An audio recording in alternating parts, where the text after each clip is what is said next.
Kita niyo yan? Kita niyo yan? Kasama pa yan ng tinatawag na suso. Haha, diba? So ulam natin mamaya, syempre. Ang laki nito nito. Nako! Kata lang katapat nito. Sabi ko sa inyo, taob ang isang rice cooker na sa inyo na kanin. Ang laki.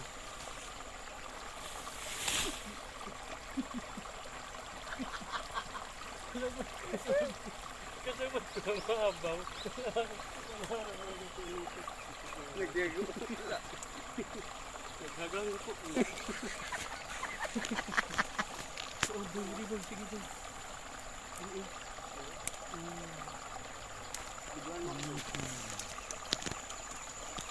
Wow, may dana skill.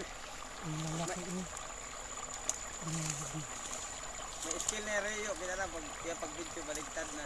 Ako nito ng tot.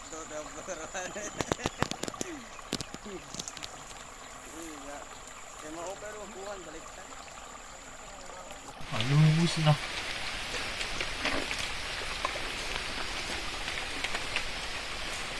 May nakita kaming NPA. Ako na ako video naman. Ako naman. Dead.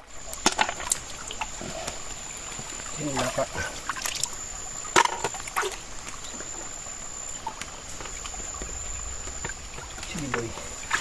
Ganda na. Hindi na si Kusta.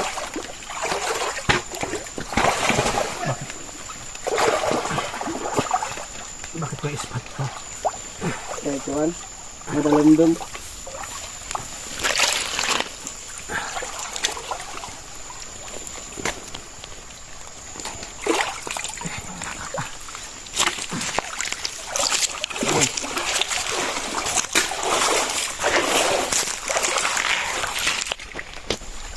Hindi dago dami dito.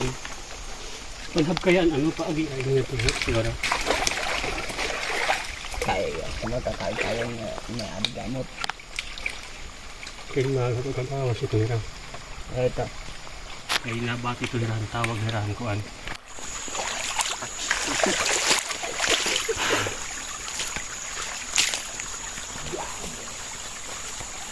May unod na ini.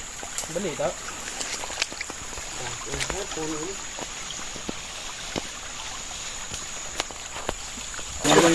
Yuk. Kadang mo daw pamako. Tigus ka po. Wala na doy.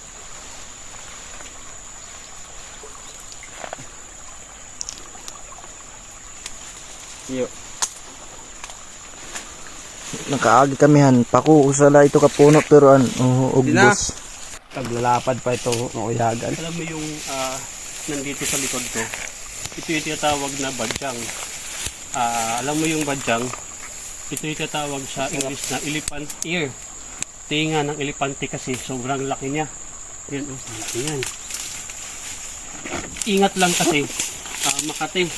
Nung kasagsagan ng COVID, no, marami naglabasan ng mga plantito-plantita na meron isang mayaman na tao. Yung isang puno niya doon sa garden niya umaabot ng 1,000,000. Ganito kalaki yun.